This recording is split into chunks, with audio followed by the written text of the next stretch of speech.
Welcome to the read-along audiobooks production of The Time Machine by H.G. Wells.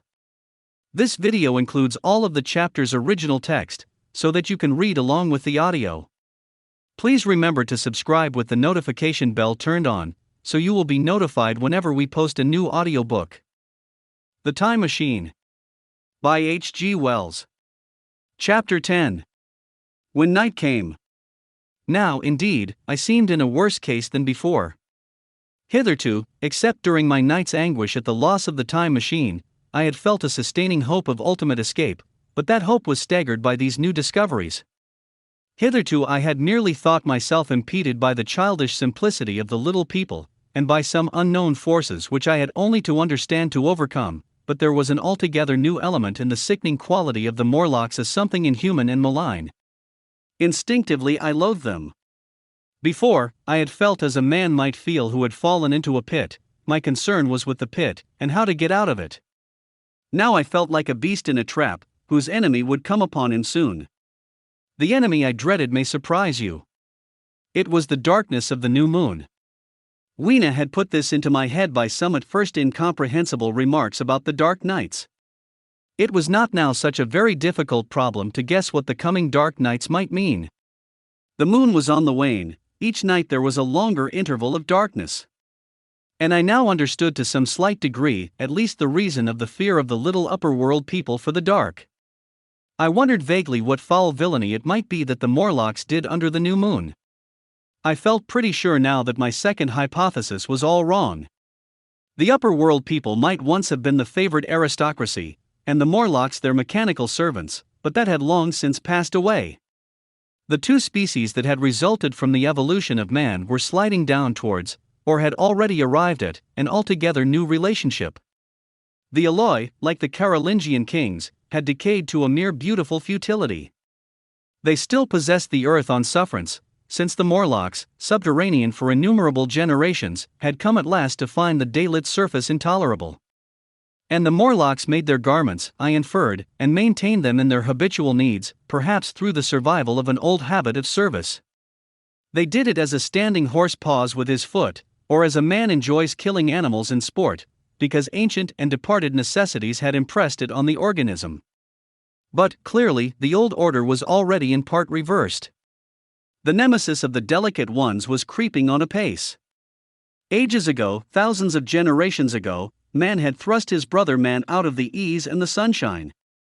And now that brother was coming back changed. Already the Eloi had begun to learn one old lesson anew. They were becoming reacquainted with fear. And suddenly there came into my head the memory of the meat I had seen in the underworld.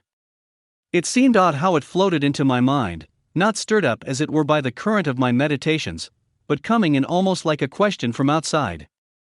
I tried to recall the form of it. I had a vague sense of something familiar, but I could not tell what it was at the time.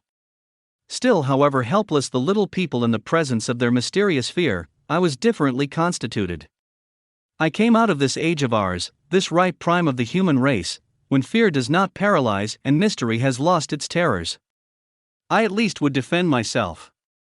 Without further delay I determined to make myself arms and a fastness where I might sleep. With that refuge as a base, I could face this strange world with some of that confidence I had lost in realizing to what creatures night by night I lay exposed. I felt I could never sleep again until my bed was secure from them. I shuddered with horror to think how they must already have examined me. I wandered during the afternoon along the valley of the Thames, but found nothing that commended itself to my mind as inaccessible.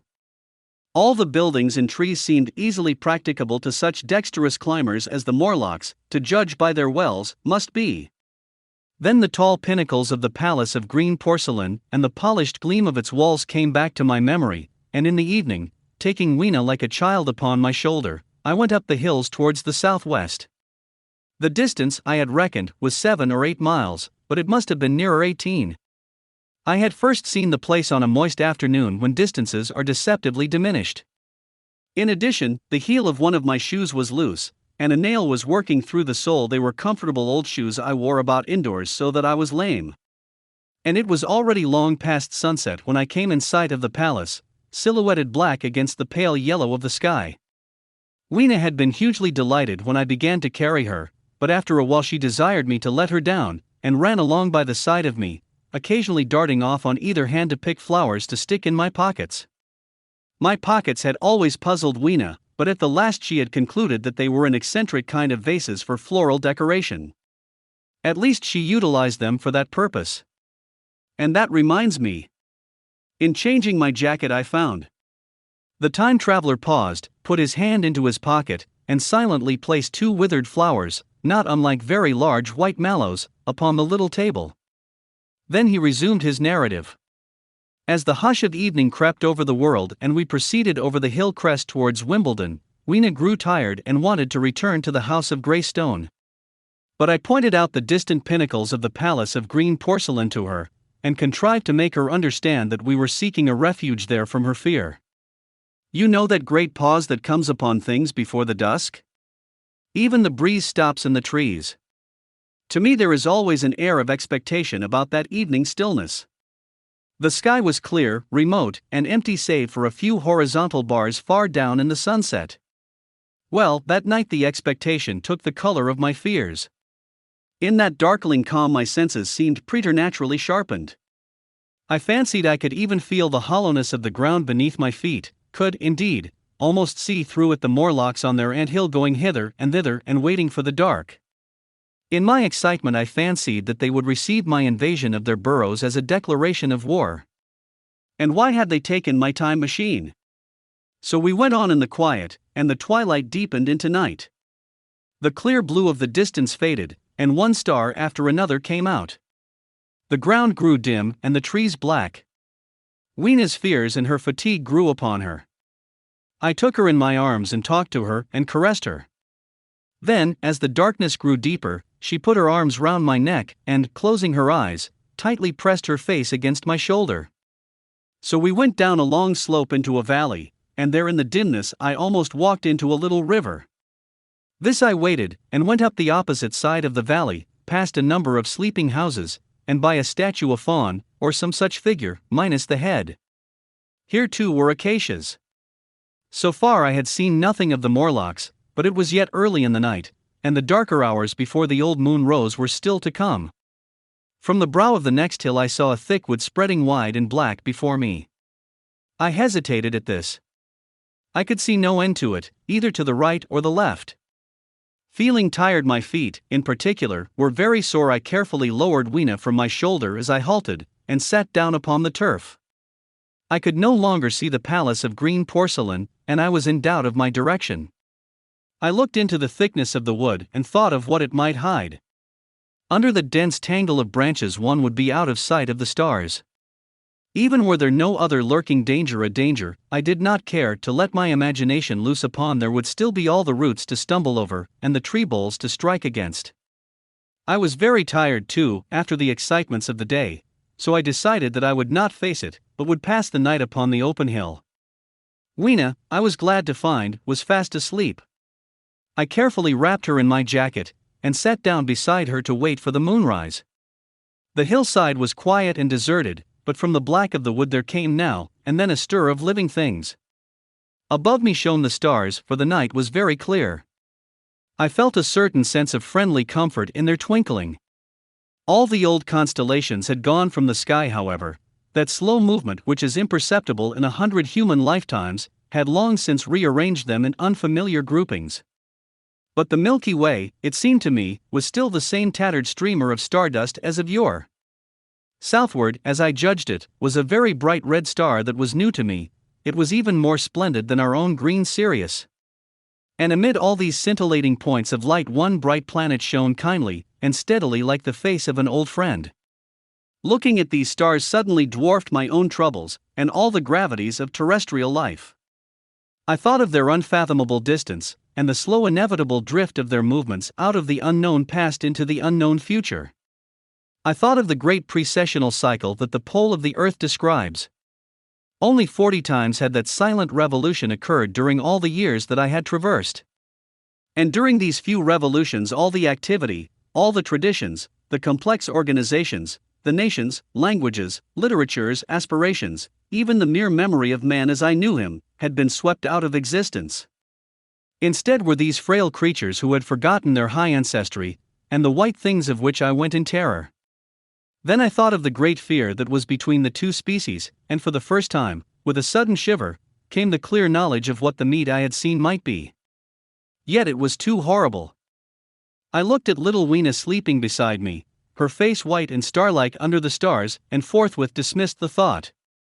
Through that long night I held my mind off the Morlocks as well as I could, and whiled away the time by trying to fancy I could find signs of the old constellations in the new confusion.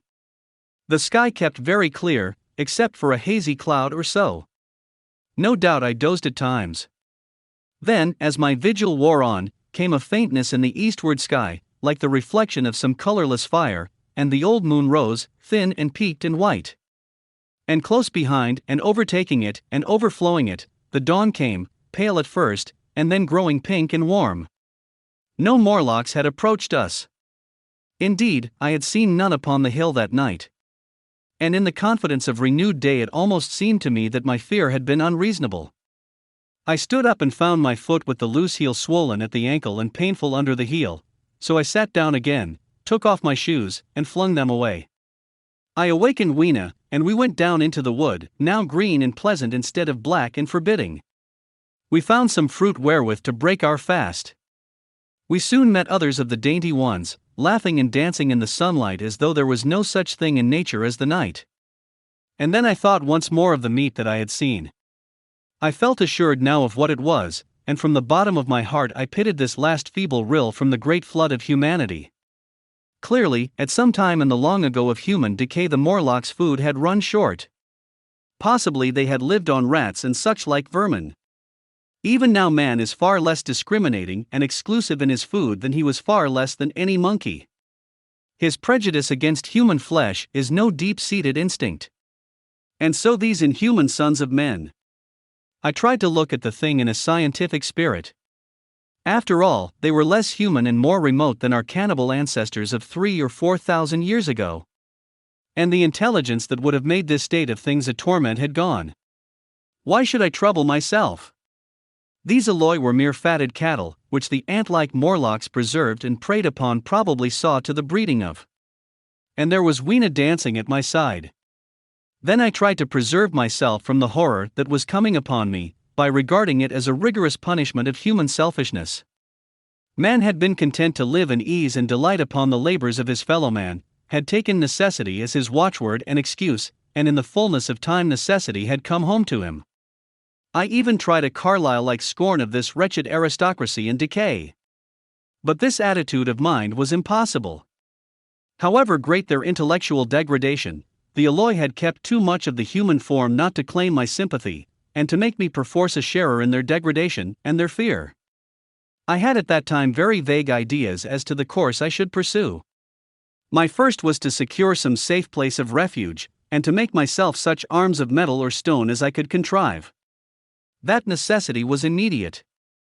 In the next place, I hoped to procure some means of fire, so that I should have the weapon of a torch at hand, for nothing, I knew, would be more efficient against these Morlocks.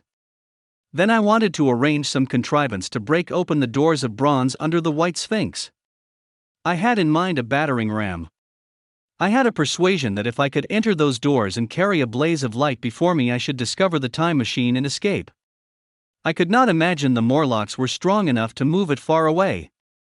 Weena I had resolved to bring with me to our own time. And turning such schemes over in my mind I pursued our way towards the building which my fancy had chosen as our dwelling. This is the end of the chapter. We have linked to the next chapter on this screen, or please feel free to visit our channel to explore the other titles we have available. Please remember to subscribe with the notification bell turned on, so you will be notified whenever we post a new audiobook. Thank you.